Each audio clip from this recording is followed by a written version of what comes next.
for a Forward Ever campaign or Forward Ever rally in Lagos, October 1. Now, looking at that and seeing as how the OB campaign kicked off yesterday, the campaigns officially kicked off yesterday, and the Labour Party and Peter Obi, as well as his running mate, were in just the Plateau State capital. Recall that before now, people had said, Peter Obi hasn't had a campaign, hasn't been fully present in the north. But then officially kicking off his campaign in the north, what does that signify? We're joined this morning by Akin Olaoye, who is an entrepreneur, active citizen, as well as an obedient. Akin, thank you so much for joining us this morning. Akin, are you there? Good morning, Akin, and thank you so much for joining us. All right, it seems like we have a bit of... How you doing now? I don't know if you can hear me. I can hear you now. Good to have you join us.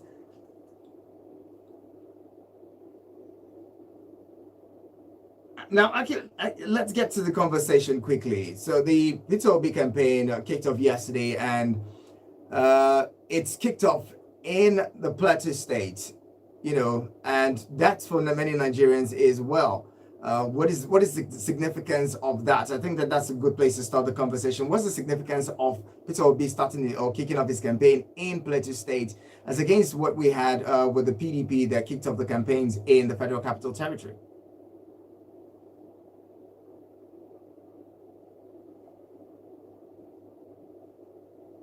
All right, so I think that's got a bit of a challenge,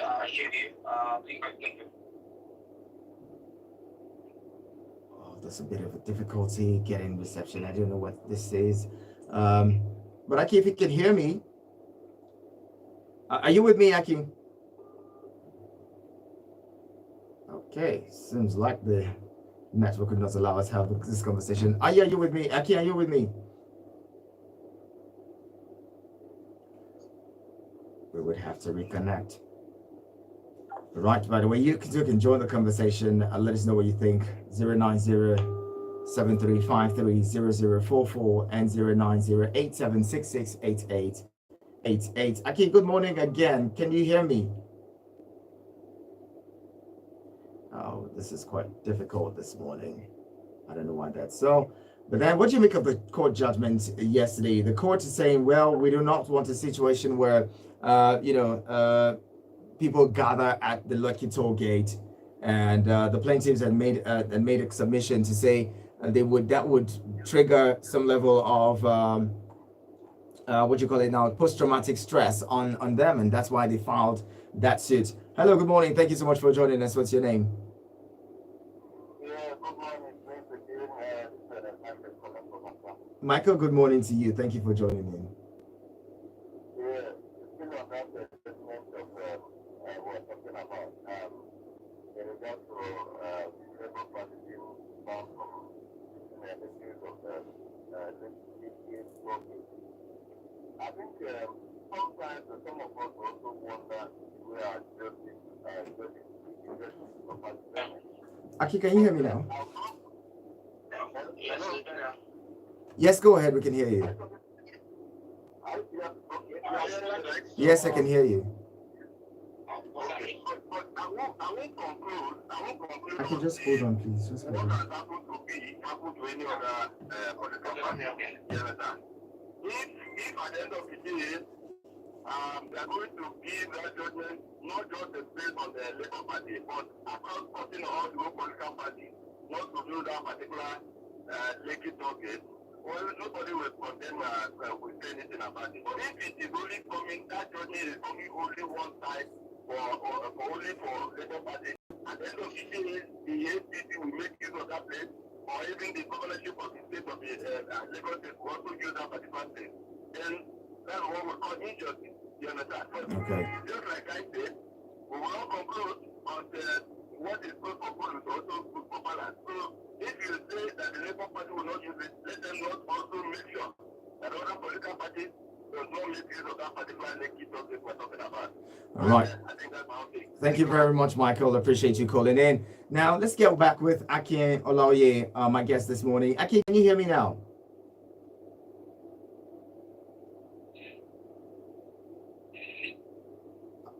Are you with us, Aki? Uh, yes, I'm here.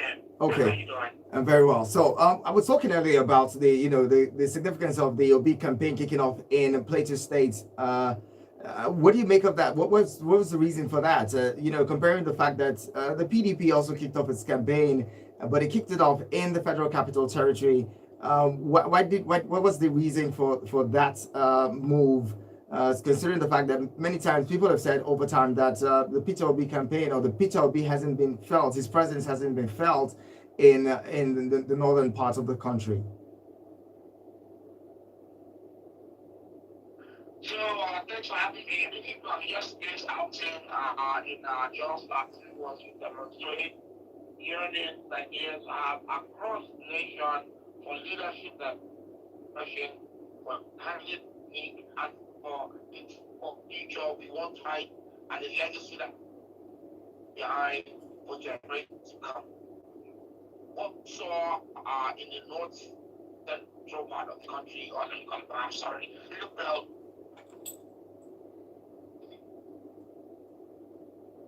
in politics. When it's not politics, was Oh, this is. the pledge of the conflict was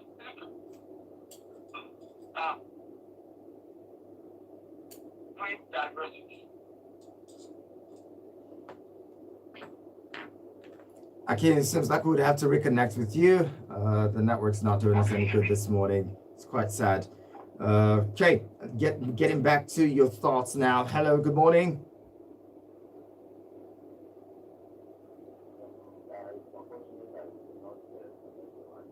It's quite unfortunate.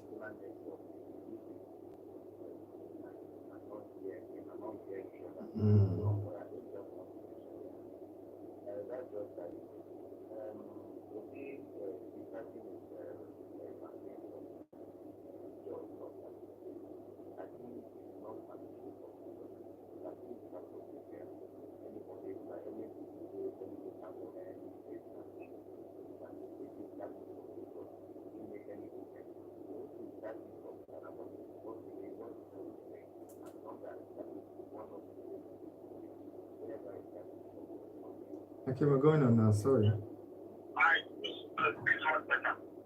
Yes, go ahead. All right, so yes, I'm with you, Mayowa. Go ahead quickly. We're going back with our guest shortly.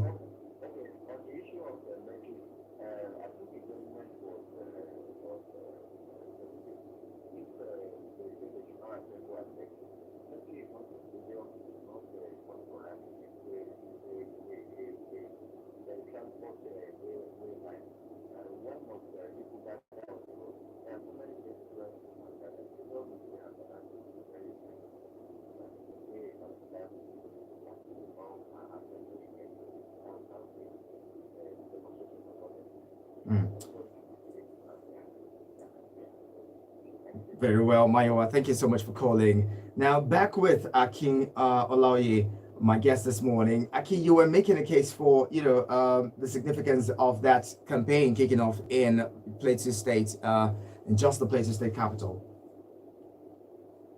Yes, I was referencing the fact that Peter will be the candidate on the Labour Party. Choosing the middle belt basically showed Nigerians that we want a campaign that is as diverse and appeals to the senses of our, common, our common values, right? You take the middle belt where you've got a very good mix of people of different ethnic groups, you've got different tribes, different ethnicities, obviously people with different backgrounds, where you look at, trade and, professional, careers, equally, you look at the mix of the culture and how it's really shaped, how we see Nigeria. The middle belt is that ground where you want to kick off a campaign that says, I'm not here to Canada to the east, or to the southwest, or to the northeast, north central, all the south people saying the middle ground for Nigeria is a birthplace that shows that we are here to serve the country, from a very, very unified front. So I think that was a brilliant thing. The energy was amazing. For those, naysayers that say, oh, he's a regional candidate, and if you get the southeast or perhaps a bit of south-south, you can see for yourself. And I say one thing that is written on gold. Every Peter Obi supporter, every rally, every effort from party, when people turn out their mouths, does not have one single paid individual that that comes out, under rain or sunlight. So it tells you people are truly excited about this candidate. Now, you just mentioned something that caught my interest. Looking at the fact that many people have come out to say, "Oh, they're supporting Peter Obi without inducement and all." And some people say, "Look, the time is not now to decide whether you're supporting without inducement or not, because the campaign's monies haven't started to fly around yet. And when that begins to come out, a lot of people will change their stance and move on to other people." What do you make of that? So I say this because a lot of Nigerians have been programmed, have been conditioned to see that we don't have politics like word of money. And money is what drives politics. Money is what influences voters to turn out on election day. But 2023 will be different. So when people sit around and they draw an electoral map, or they come up with a strategy, or they define an outcome that would, reflect our reality at the polls, perhaps they are not used to the new crop of voters, the new energy among the young demographic that says, hey, that departure from politics of Ghana must go back, politics of bullion bank, is not the kind of politics that will get us to the kind of future we seek as a nation. So yes, I would tell them, it's okay to sit on the sidelines and expect that money will induce many young voters at the polls 2023. But I say this, and I take a lot of pride. You are yet to be woken up by something that again has been sleeping quietly, and I call it silent majority. A lot of young people perhaps have not really found politics to be that way. They found Nigeria, achieving highest ideals. But for once, we're saying, you know what, we're going to move differently, we're going to act differently, and we will react differently. So when it's election day 2023, you'll find people turning out in the rain, standing in long lines without any kind of inducement of Ghana must go back, or 5,000 or Terika, or Project Richard Card, or some of the silly things you see the politicians do up to election day. Now, talking about the Peter Obi presidency and all, many people have said, look, this is more like an epidemic hysteria or the bandwagon effect. Well, a lot of young people are not even asking questions, they're not asking the relevant questions as to why they are following the Obidati movement. Rather than ask the genuine questions. What's the difference between Peter Obi and every other presidential candidates? We've seen all these candidates, the candidates of the All Progressives Congress, especially the top three or top four as it is. We've seen them hobnobbing with the same people that we've said over time, brought Nigeria to its knees. We've seen them also, spending the monies the same way, flying around in private jets, all of them.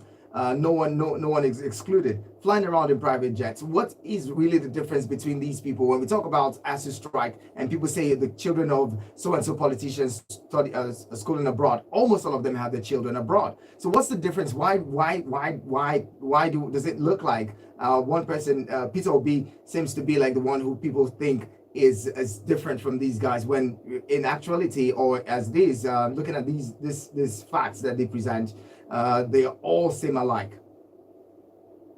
So I think Peter Obi is a departure from the average establishment politician. Okay, make no mistake, he's a politician in Nigeria, and to find yourself in elected government position, you have to be part of politics. So we cannot declare that yes, he is a politician. Now, what separates him from the others is his character, the fact that he's competent, his track record, and something that is very, very unique about what we come to define as good leadership.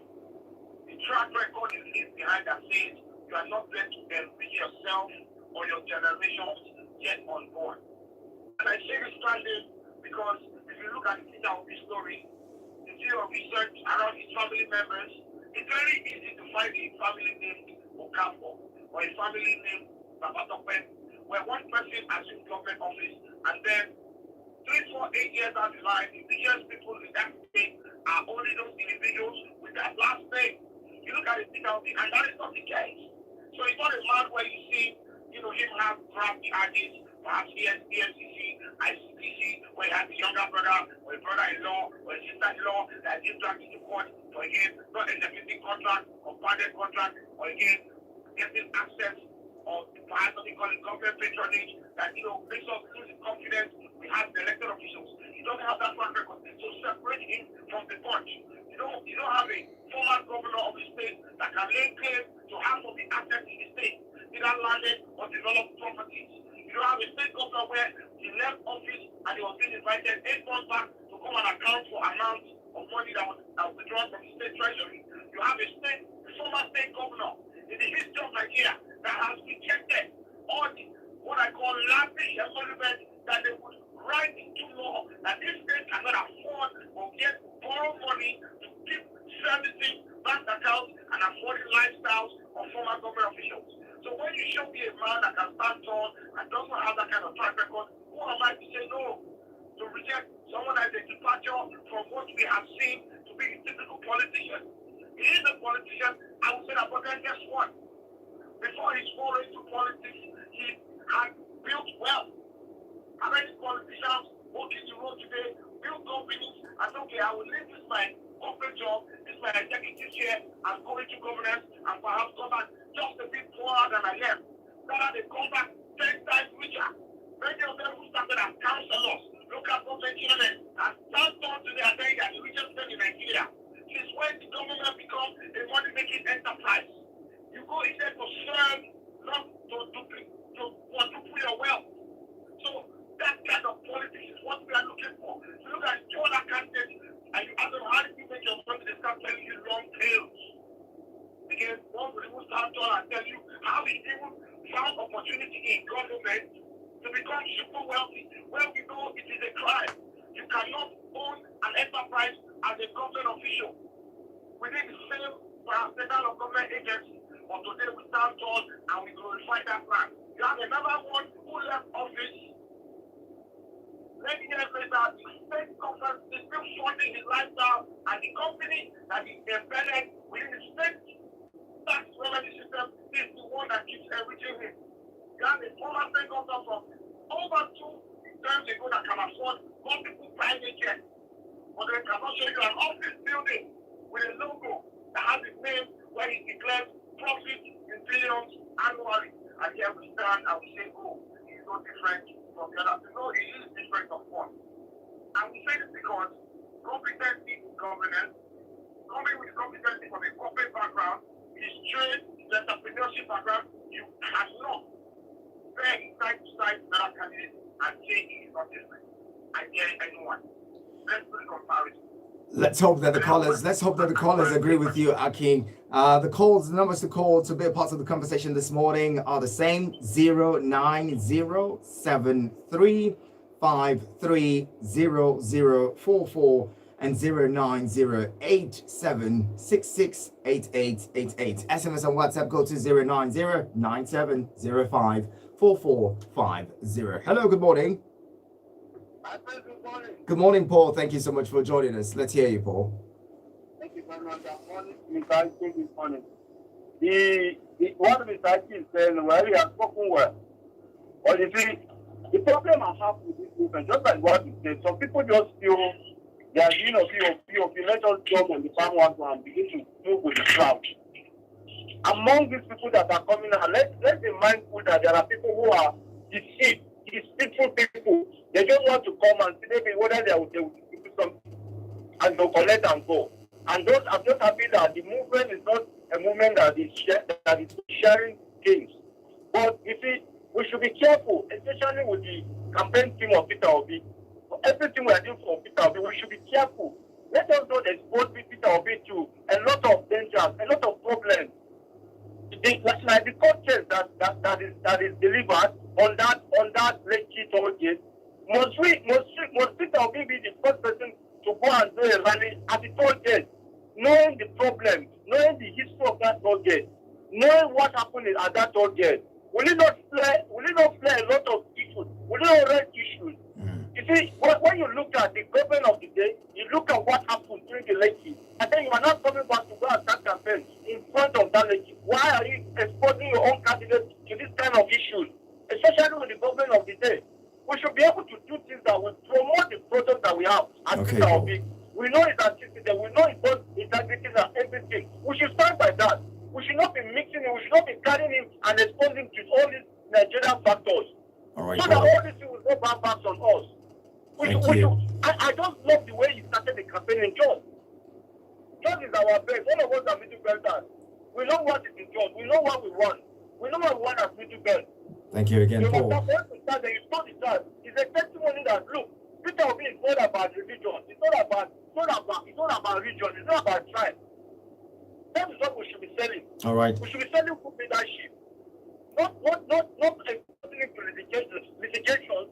All things that we know that they are controversial with this government, we expose it today.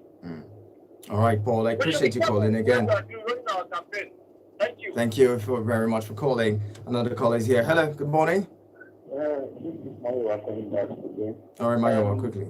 Your guys, I don't know how old he was in 1993, and even before then, when we were fighting against the military dictator in Nigeria. And most of the resources that were deployed to ensure that we have this democracy, all of us have today, people like Bola Ahmed was a critical factor in that struggle.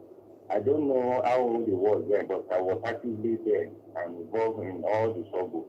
Today he's saying he doesn't know because of his work. Then was he a pauper then? It's a professional accountant that works in there. Mayowa, I don't see it. My guest didn't mention anyone's name. Why are you attributing his comments to one person? No, he did. He was always trying to be clever. I don't want to have any argument. Well, that's the diplomacy in the conversation. No, all of us, I'm not a baby now. When I'm talking, I know I'm responding based on what he said. You know, it was particular about one person, about how many people are contesting for presidency in Nigeria, and who is he referring to? I'm just telling you, how old was he during the struggles of democracy in Nigeria, and what role did he play again? I can send picture of the role we play, this democracy that all of us are talking about today. Where was he then? Then was this man is talking about a proper then? These are people that were funding and encouraging people for us to eliminate military in Nigeria. And they are saying that where did he get his money? Let him bring facts out. Well, I think that behoves on you. The burden of proof will behove on people like you or the candidates to present facts and figures to say this is how I made my money, isn't it so? Those who allege it must allege it facts. You have not heard that before. Well, if they make these allegations, you cannot go to court and say something about. They're just asking. They're saying what is the source of wealth, and if you know your source of wealth, you should be able to present that, shouldn't you? I've already said my. Thank you very much, Mayowa. I appreciate you calling in. Hello, good morning. My brother, I greet you. Good morning to you. What's your name, sir? I remember Sunday. Yeah? I know. Like my one I just finished speaking, we all struggled back then in 1993 for military to go. I was in Lagos. We encountered a lot of brutality from the military, from the police and the rest. So let him come out and tell us how much Tinubu brought. Tinubu was on media as a journalist then, like so. Then I let him come out and tell us how much he spent. Because this was a collective struggle. It wasn't Tinubu affair. So you shouldn't come and defend Tinubu. We're all alive then. We all witness it. We struggle for it.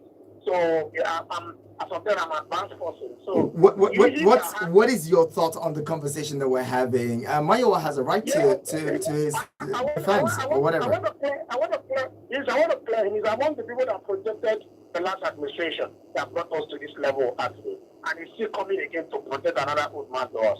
Look, let me tell you, even Mr. Buhari himself accepted to that age disorder that they denied him so many things that if if he's more younger today by now, as he was in age, he would have done better. He admitted that age was on his side. And as of then, he was 72 years.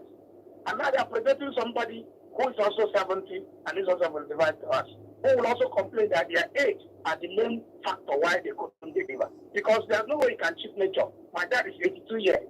Every day he visited hospital. It's a thing that comes with nature.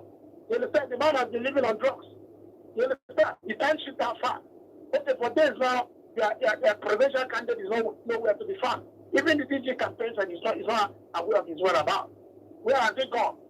It's like he has come for medical checkup. And if that's so, even we're going to suffer for another year. You see, that is more reason why Nigeria frustrated Obi, because we have found alternative in him. He's a man that lives a simpler life. You understand? Anytime he goes to airport, he moves alone, he doesn't go with entourage. Okay. He enters economic flight, he don't enter expensive flight. He has only 2 children, they are all graduates, they are working here in Nigeria. You understand? Are they? He lives a suffering life. And that's why many of Nigerians, people like us, believe so much in him, that a man who lives a suffering life, who is not even bothered about the wealth, will do better for this country. Okay, Mr. Sunday. The money is going to use it. The money is going to use it developing this country. He's here in Nigeria. All right, Mr. Sunday. And he protected that in Anambra for 8 years. He never borrowed 1 naira, and he left a lot of billions in the coffers of the government. So he has tested, and we have seen that he has on it to transform Nigeria. Thank and you. we're giving him 100% support because he's a young guy. Thank you very much, Mr. Sunday. Appreciate you calling in. The conversation continues. My guest will respond to your submissions in a bit. Keep it with us.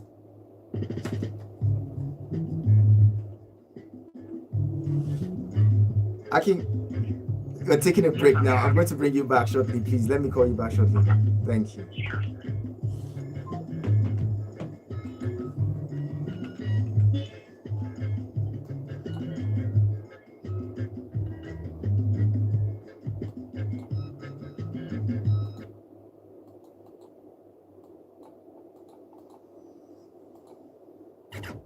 Eagles 102.3 FM, Abuja, here to stay.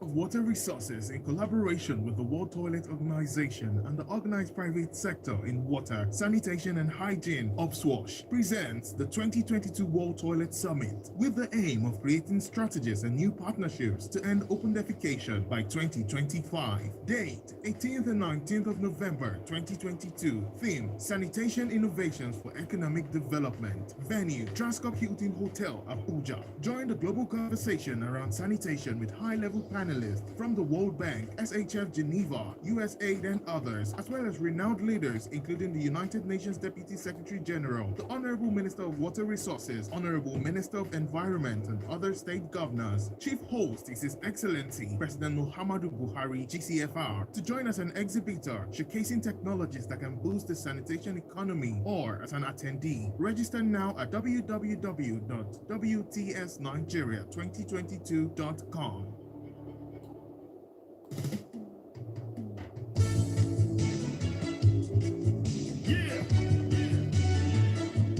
Brotherhood worldwide, Africa, Nigeria, stand up. I know about the people and I know about the lands. I know about the lingo, the culture, about the tribes, and I know the tradition. One nation with a vision to rise above the vision and fly high with wings like eagles from the beauty of the savannah to the sunrise in Sahara. I know about the child of plateaus and Gulf of Guinea. Forever we united, put the flags up if you feel me. And we're beside the side, I sing a song from motherland. Come on.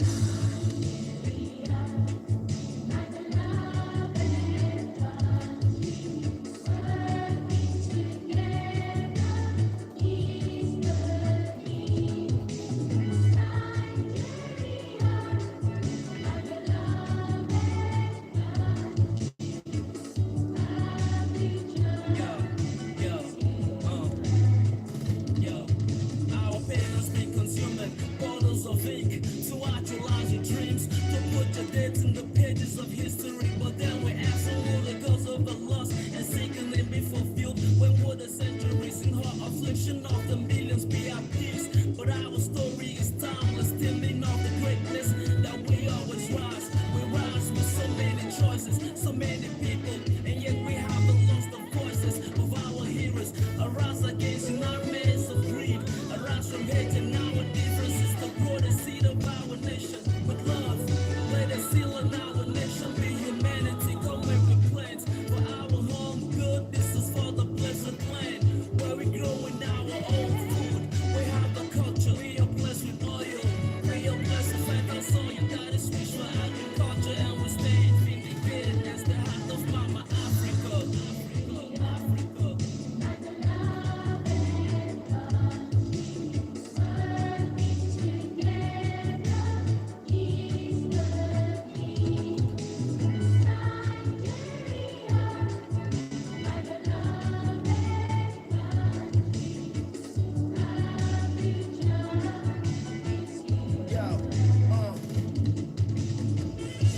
some people long, those on land. God is the pillar, not even war can tear us apart. In vain, would be the labor for our heroes past. With great potentials, we can do more than just survive.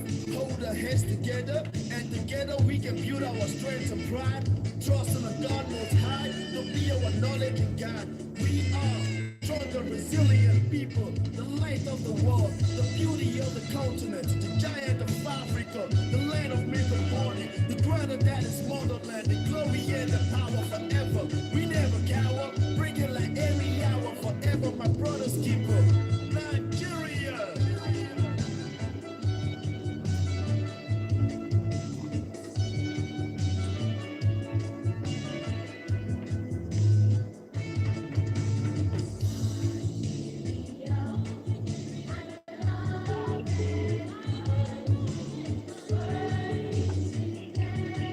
Oh, Akim, we're going back now. Just stay on there.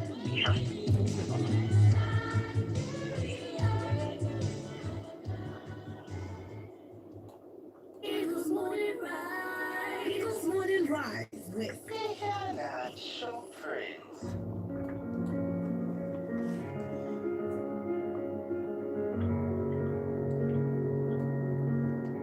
Again, thank you very much for staying with us. This is Eagles Outlook on your radio experience you can count on. Before that, pause. We were talking, we've been talking about the court judgment that stops that stops or bars the Obidati for whatever campaign or rally October 1 in Lagos from using or rallying at the Lekki toll gate. The court judgment says they could pass through the toll gates to wherever they wish to converge.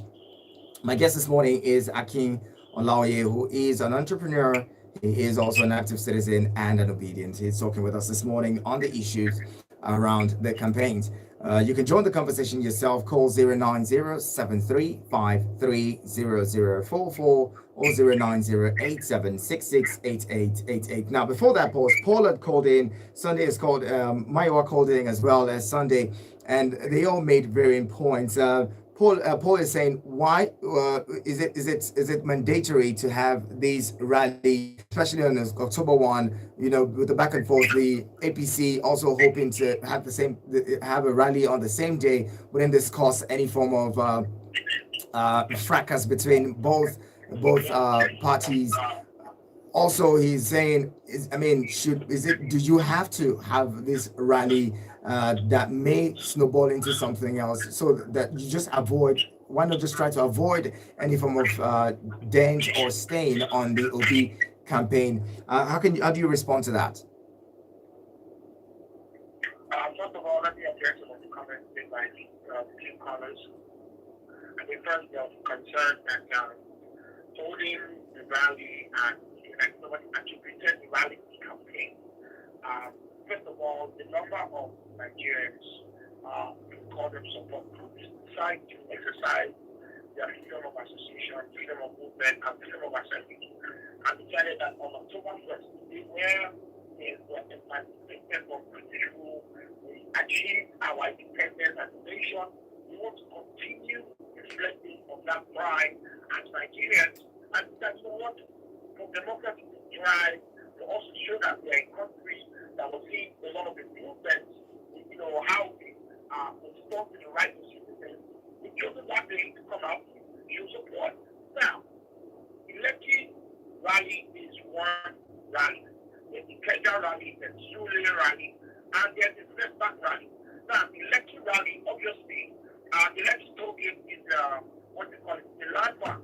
You can't do anything in a user between Lekki and Victoria Island without going through the toll gate or one of the two toll gates. So this continuous reference to the rally being the Lekki toll gate rally is false. Equally, there was a poor attempt to characterize the rally as an end-start protest. These are two different activities. There will be end-start activities towards the project of October, but has nothing to do with the Obida rally. And as a matter of fact, there are end-start supporters in every single party across this country. So where has it now become the narrative that we will just make it a blanket rally in Lekki and saying, oh, it's to release Lekki to get protest. No, it is not. Now, the judgment of the court where some scrupulous characters went in to try to stall the rally efforts was thrown out. The judgment said, if you're going to be having this movement in a Ethiopia, in the Lekki area, you are allowed to relocate because it's a passage. You need to get back to any part of Ethiopia. So let everybody just take a step back because equally some very, very what I call reckless media houses. People come up with a narrative, a headline that says court files Lekki rally from holding and Toge. No, Lekki Toge was never a point of convergence. So I think everyone should just relax. This will be a peaceful rally. And you see, we decided to introduce a new form of politics. If you look at the Labour Party, if you look at the bigger movement, we are not connected with any kind of unions that are known for violence. We don't carry any figureheads who are known chief antelos and party chieftains or stalwart. So where everyone will have to hear that an Obedient rally will be one that is associated with violence and wondering the connection to those two events. Well, considering the fact that so many times you have these peaceful rallies or supposed peaceful rallies and they get hijacked, shouldn't Nigerians be concerned when you want to have this kind of rally, especially with the history at the toll gate? So the word hijack is a word that was birthed by a very, let me call it, irresponsible administration. First of all, going back to the Lekki Toge protest, nothing was hijacked. They were attacked. It's two different things. Just like telling me the rally will hold on Saturday and the rally participants will get attacked. Then somebody will now spin the media narrative and say the rally was hijacked. There's no such thing as a hijack. You are either attacked or you wake up, you basically go, do commit crimes. We're not waking up to commit crimes or waking up to defend our rights as Nigerians to assemble freely, to move freely, and to demonstrate that our democracy is growing. What is wrong with that? Why would anybody frown a face as Nigerians doing things in a peaceful way? Rather, we should be proposing, we should be supporting again. What can we do to assist you? Then the quality Nigerian police force who has a charter to make sure that they maintain law and order. So if people are doing things that are peaceful in a lawful manner, the police should be there conducting their jobs. It's why they are paid. The job of the police is not to tell you not to go out at night or not to tell you to not get on an aircraft because there's possibility of terrorism, but rather to protect you and everyone else from making sure none of those things happen. And even when it does, you arrest the perpetrators. Very simple. All right, I'll bring in a caller and then you get to respond to Mayowa and Sunday as well. Hello, good morning. Hello, good morning. Okay. Hello, good morning. Hello? Yes, good morning, my friend. Good morning. God bless you. Taking me. Good to have you. Yes, good morning to your guest. My name is I'm calling all the way from Go ahead, let's hear you. My point is, your guest has been speaking and I agree with him on so many areas. Okay. Why choose a Lekki toll gate? Lekki toll gate is, a stadium where you go and do your things, freely. It's a place where people, are happy. And when you do anything there, you obstruct traffic. You obstruct the free flow of traffic and you stop people from moving freely. So I don't think it's the right place to do that. People should learn to do things properly. See, in as much as you are a peaceful group, you cannot tell me that you want to go and do a rally, in the villa. It will not be allowed. You cannot tell me that you want to go to a roundabout. See, it is not proper. Go to a place that you know that is proper. You are peaceful, yes, we are accepted. And you see your questions, you see, the only difference between Peter Obi and other contestants is not much. For me, it's just the age. The only difference between Peter Obi and Tinubu is just age. Because Peter Obi has been in PDP, he has run Atiku before, and Peter Obi has been a governor, and for 8 years, he refused to conduct local government elections. Just like, others. So you see, for him to be, a Democrat, for 8 years, you do not conduct local government election until you are leaving office. So for me, Peter Obi is not different from any other person except age otherwise. Another thing I want to tell your guest is that we should learn not to attack others. But we should learn to promote our candidate. If candidate A is not your candidate, fine. Let it not be that you hate the person. No, it's not like that. Okay. I like to say one thing. That one common thing among the three major contestants between Atiku, Tinubu, and Peter Obi is that they are all billionaires. Peter Obi is a multi-billionaire, then he is not a philanthropist. Now, Atiku and Tinubu, they are philanthropists. They spend money. Peter Obi hates to spend money. Thank you very much.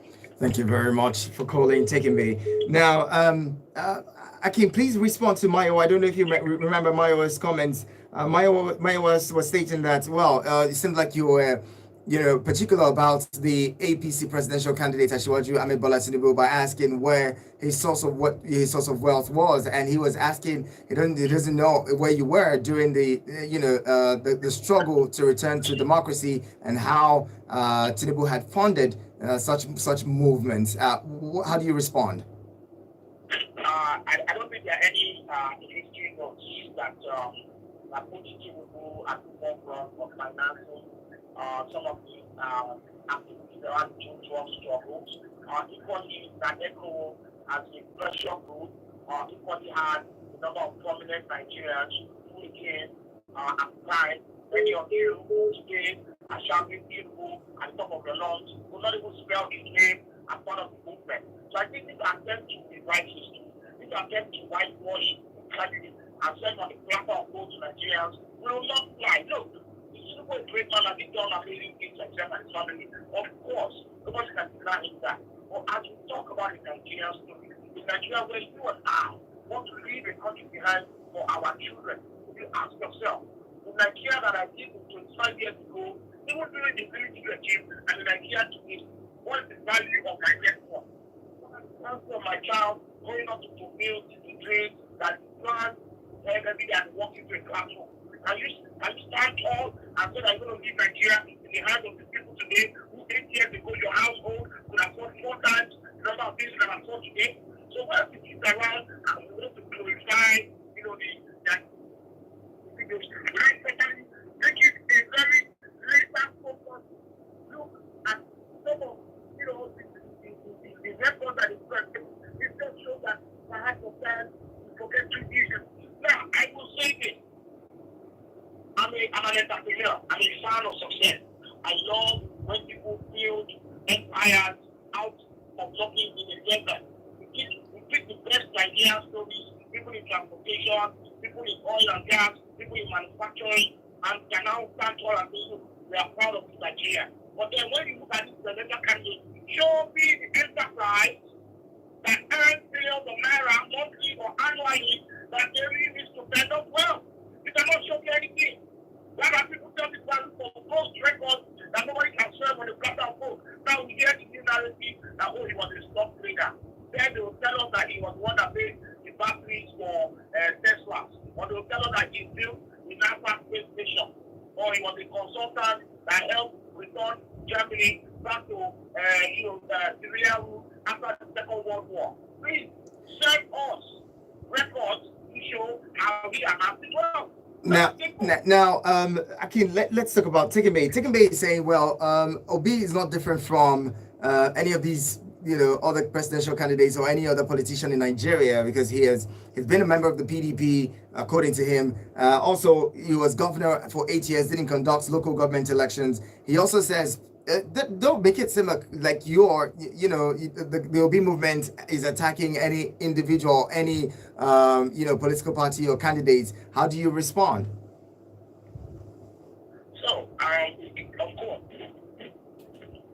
way into an office building and an elected government official, govern and you offer good leadership, you have to be part of a political party. We don't have independent candidacy in our electoral law, so let that be known. Now, I equally don't like the fact that people only see political parties as platforms or vehicles to get elected to office. So many times, I would ask people, what ideology of the party? You would equally get things like that, Nigerian politics is void of ideology. That's a problem. But then there's something that sacrosanct among the obedient movement. If you talk to a single person that supports a Peter Obi candidate,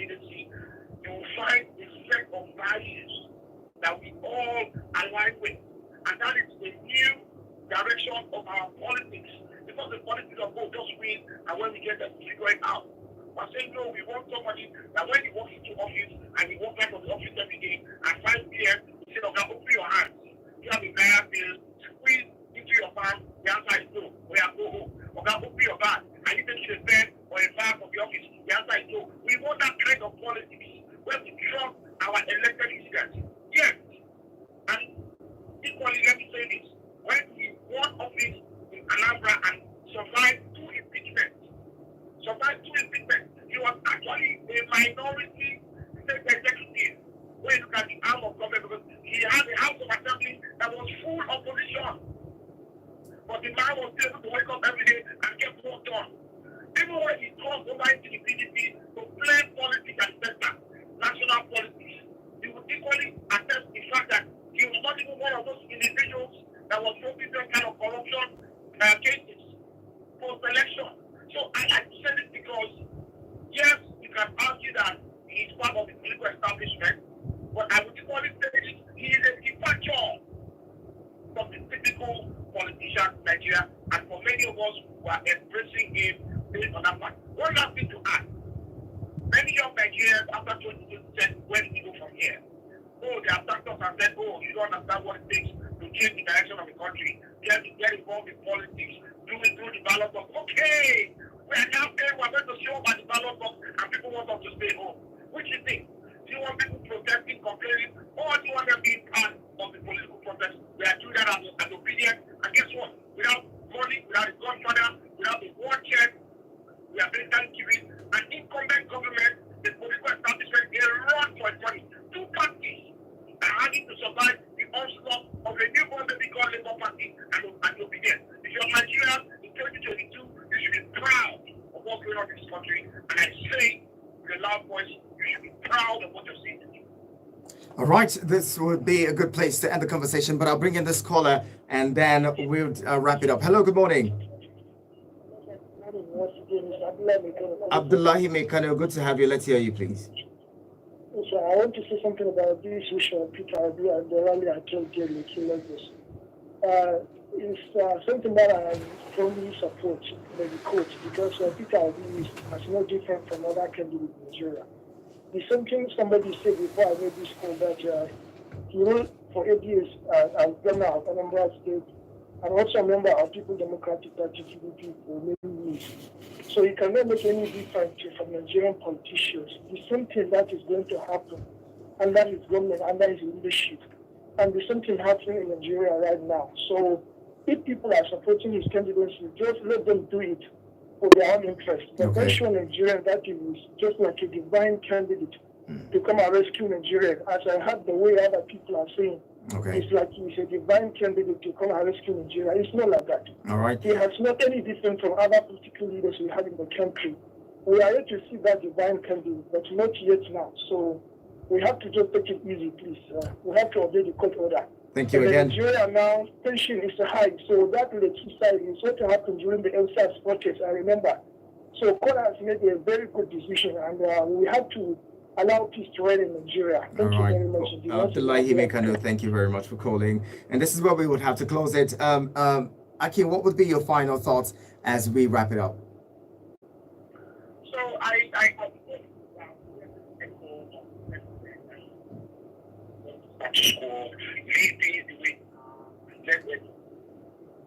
which is malnutrition, with his incompetency, with his bad government, with the inability for them to secure the nation, or to protect our economic interests, or to create employment opportunities, or perhaps get our young children who are, at home, you call them the future of tomorrow, but you cannot educate them today.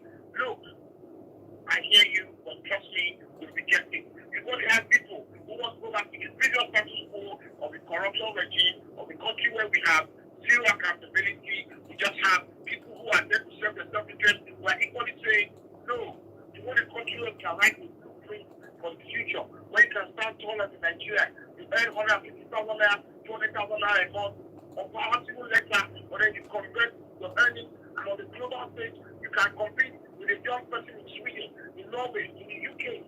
And you can say to yourself, I'm going to build a life for me and my family to where we can achieve our ideals. We want a Nigeria where I own my green passport. I walk through many airports. I don't need a visa. No We want a Nigeria that attracts foreign investors. We want a Nigeria where stars on the world stage during sport matches, they are respected. We want a Nigeria that cares for the value All right. of human life. Anybody telling me that Nigeria can wait to someone and get someone and not agree with, this will rain, but guess what? We are going to take this energy to the polls and we will make it known that we want a leader that is going to be there to serve the people. I rest. Thank you very much. Thank you very much, Akin Olaoye, entrepreneur and obedient as well as an active citizen. Thank you so much for talking with us this morning. We really appreciate you for being here. Have an amazing day ahead. And this is where we drop the anchors on Eagles Outlook this morning. Business news is coming up shortly. My name is Ihya Nacho Prince. Keep it with us.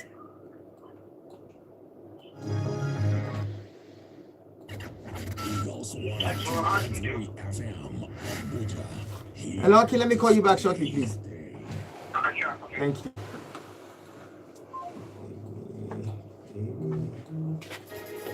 This is Eagles 102.3 News.